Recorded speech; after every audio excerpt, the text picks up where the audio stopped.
le tutuina o mo ngao le famna tuina o Yesu o le mala lama o le landani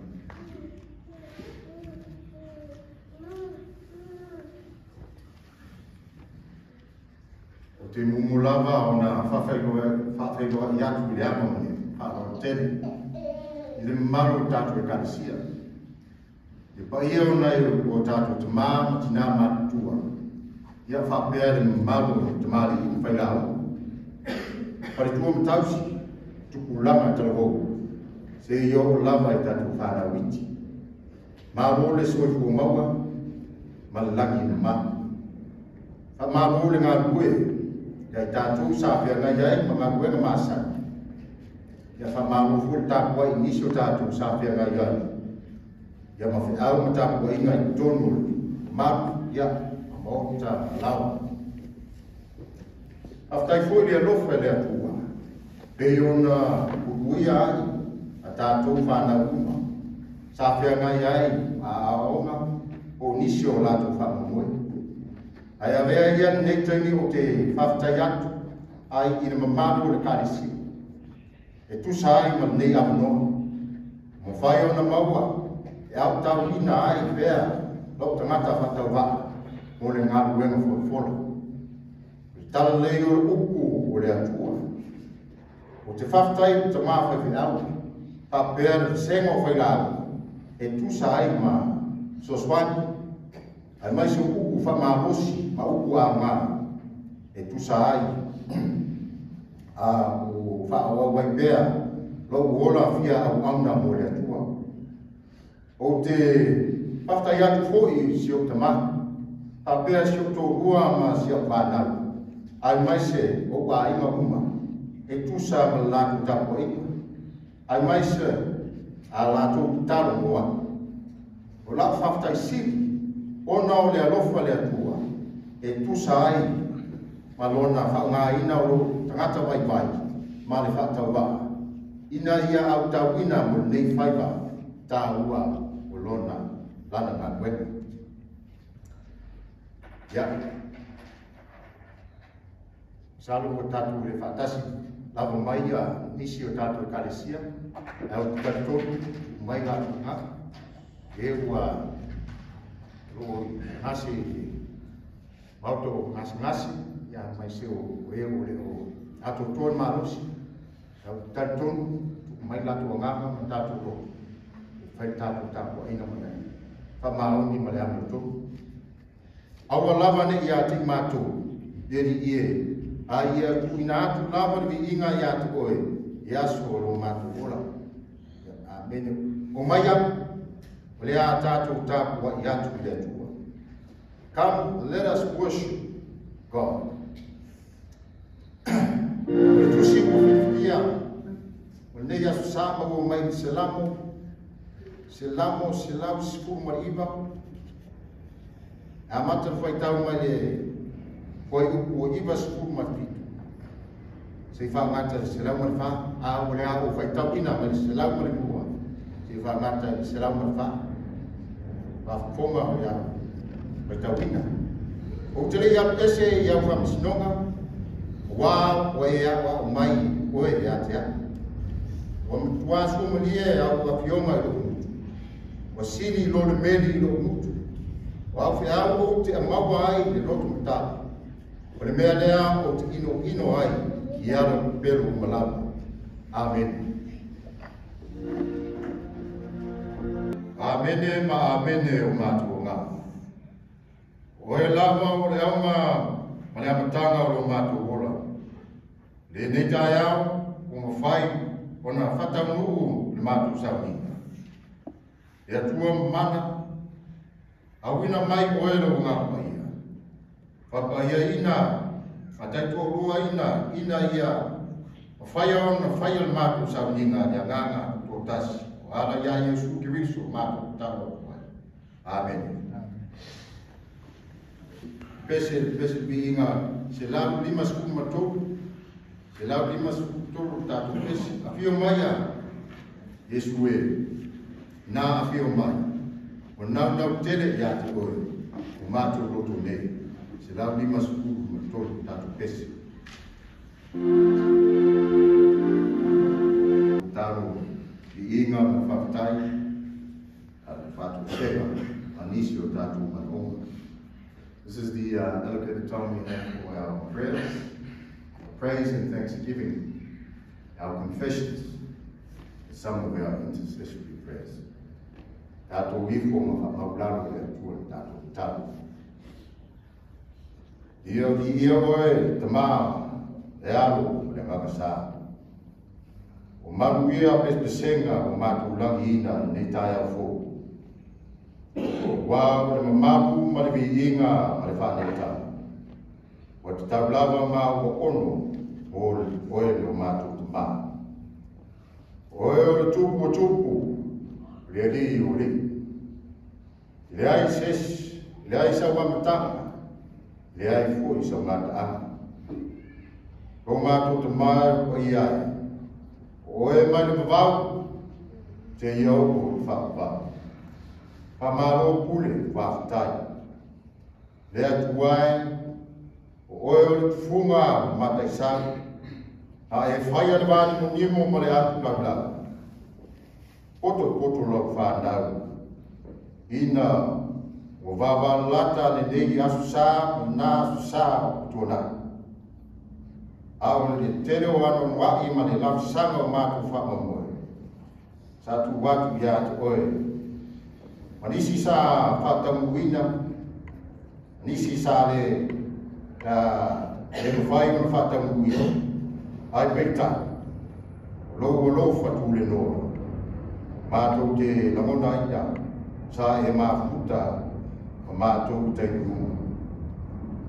Poto lau whanau, mai e mātua, te iau o i re iti. Whaftai ua manuia ali i mwhai pule, whare tua matausi, sa wao wa amma, ai maise o mātou whanau iti. Whapea foi uso o mawo, mwhai ona mātou whatasi, tapu inga whatasi nei sauninga paia. Tofu lawa tangata malana sa atia. Ai ana le se anoa lawa fio ya mātou nei. Ope nei ua awhaina mātou wolo. Whaftai te tele o wolofa sa saa mō mātou. Iala ese whai o na i le whai o na atoe mātou wolo. Tau le wha leo isi vai. Mea ai, vai inu, o tupe, lava, o ea fōu, ia maru si fōu. Ma whawhanga lei, ia matoa while mu. E le ngata ina, o le fōa i ake, o le poto, ma le atamai. E ese tā leni ma tiute, na wala wina ai te ngata, a o lo whina ngā, e te whātino ina poto, ma le malama mai lau whio. Whaftai te le lava o mātou tua. Whaftai mo le taulanga o waru pele o Iesu Keriso. Mo le tongi ola o tangata uma. E pangalea o mātou foi tangata akasata. Whamone le atua o mātou tuma. Whamangaro a mātou akasata. Whamangaro nisi se i mātou vai tonu o mātou vainga. Ya mātou uso a tangata. Tonu a aonga. Whai ngā ruenga. Ai maise tonu o mātou a inga nuku mare karisi. Tai nene foi, o nisi o mātou te se i o gumba. O e o whai lātou ma mātou whiti, pa māngaro foi i a lātou.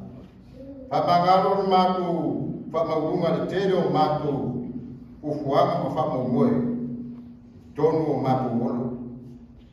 Awa lava ne i ati mātou, a o lawa fio e ona le mana ma marosi i mea malawa. Te mapa i ai alofa mai. E soswani o e maki ti ngai. E pupupu ngā tia masawai. Mātou te whiatataru o taitai o le mātou mātou pere i sā mō. Maua nā tōle whine mū ma le ame o tonu. A wā tiute mga ruenga whai al mātou atu nuku sā. Whamanguia foi tai o Australia nei. Maua ni manatu lei a wā o le taitaina o lumanahi lo mātou lumanahi ma mātou whanau. Ai mai se foi mātou te whiataro o mātou wāinga o sala solo laulangi nei. Alofa mapupui a inga taitasi o mātou au loku. Ke soswani o e I maota ngasi ngasi. A e le a totoan mahosi. Nā o lamu fio mātou te suruai. E whātumutumu mea o whāngangawina I tutonu o mātou ola. Mātou talo foi mo mātou ainga o loko ngā kue, whawhenga kuenga nei asu. Mauan marosi, mare onu sa. Wā o le sa I inga, manuia a inga al ngā kuenga whaia lau e kalisi. That's why a mātou whaitawina la wafiong ia a o iai mātou. Ma pesi I au I inga I fisoswani o lo mātou ta ola tāpua. A mātou whaasua foi se u. E vai ma valea te pāp ne tangata. A o oe le atua, ia e wheta lai a mātou te whaapulongo. O lo mātou tu watu foi lea, o ai lava I aise manatu se la ngona kua fia whatuwina. Fia wha lei a tiri ma wha manlo ina. Ne atua tari oe I mea huma. O mātou ola ia anga lei mai. I whe au matiute ma ngā buenga nei asu. Mua au I au a mātou tua lua ina. Iu nei asu rona pō au tu maula gorofa. Mare anga lei I ro mātou runga o malapa. We pray for our young children and our youth. Please bless them and be with them, Lord. Take care and help them through their exams and their games. Wala lava, ya Yesul mātou talu. Le nā o mai ai mātou talu. Lo mātou te māu lana. Ia pa ia lo swa. Yo mai lo mātou. Ia whaia lo whinangana langi pēng whaia. E fuat mai a tik mātou, leia mātou mea ai tamanes. E whamangalo I a tik mātou, ia mātou sa. E on mātou fulu, mātou whamangalo nātu, e wang lea mai a tik mātou. Au foi taitaina I mātou I whāsoso. Ai e nā mea I mātou ai lea. Wai o mātou manamana. A toa maribi inga e whāwhāwha. Amen. Tātou te pese, I inga rea tua pese pāselau fitu spuru ma whā. Pāselau fitu spuru ma reonu. A whio mai a nganga sāre. Ia whamatala nei. E tusi sāwa a ngā. E loa ai mea nei. Pāselau fitu spuru ma reonu tātou pese. Ara a whionga ko ia.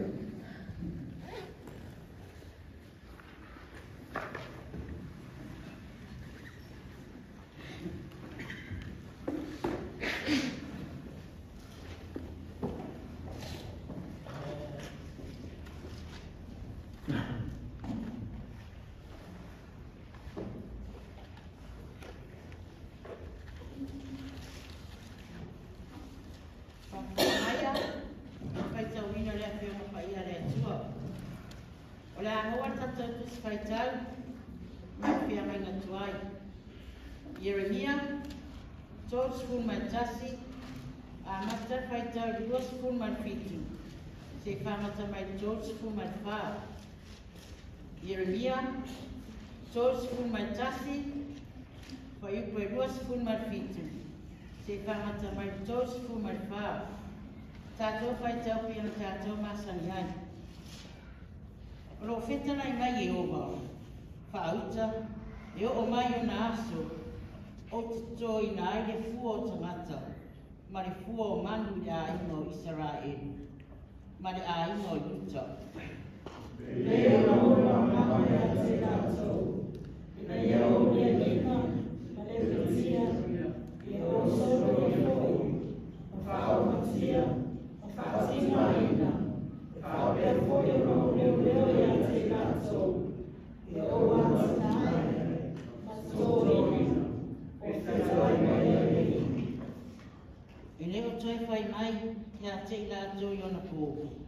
Ua aina e tamau hine moto. Ai ngani ani ai ni ful whanau. Ai taita tasi tangata o si o na o sala. Tangata tomo ati ai moto. Tatasi mani ai o na nifu. Maro whetana I mai e opa, whaauta. E o io na aso, o te osi aire whia ngainga fōu, mai le a inga o Israeli, mai le a inga o Utah. Rei o whia ngainga o osia ma mato tō aso sa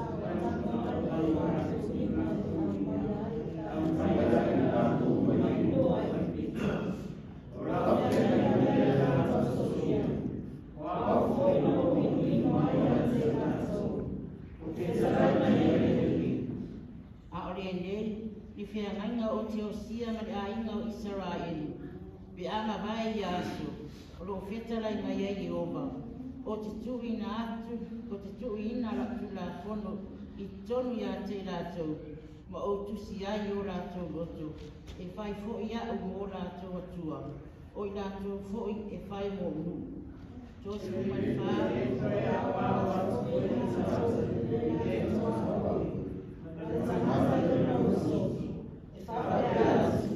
Ia o tori roi rima, a wai o au I rātou whanau, o tāsa no rātou amari, o lo whetalai mai e rima, a wau whamahari I rātou amari ia, ma o te whetana ma rātou tōsara.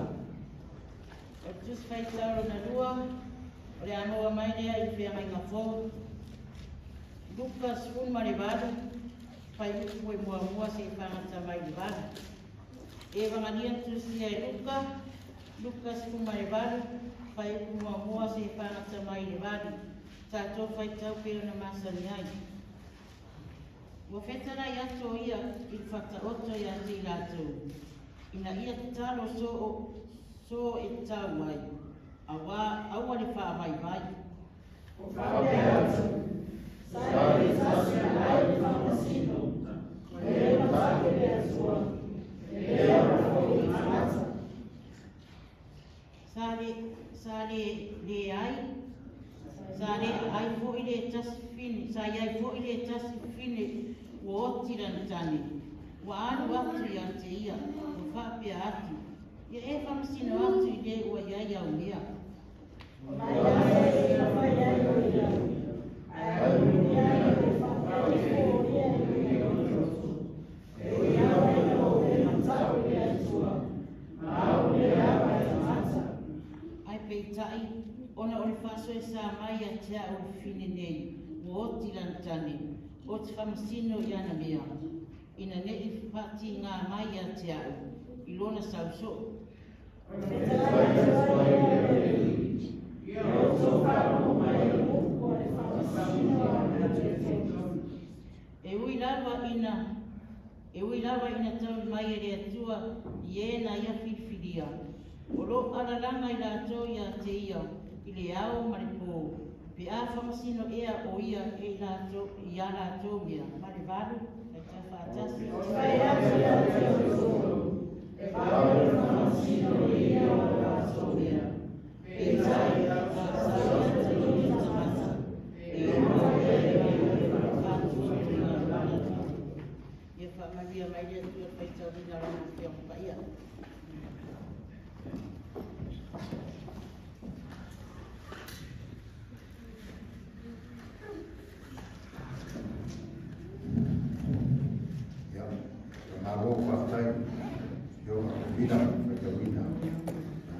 Ia sama ia le punya tu, warna warna faya kita tahu ini ni yasu. Mea tatu tu vi atu le tu pese tonu selau vamos fit. Yesu o folfola e faya fea. Mul pea yo tu lama a pese tonu selau vamos fit.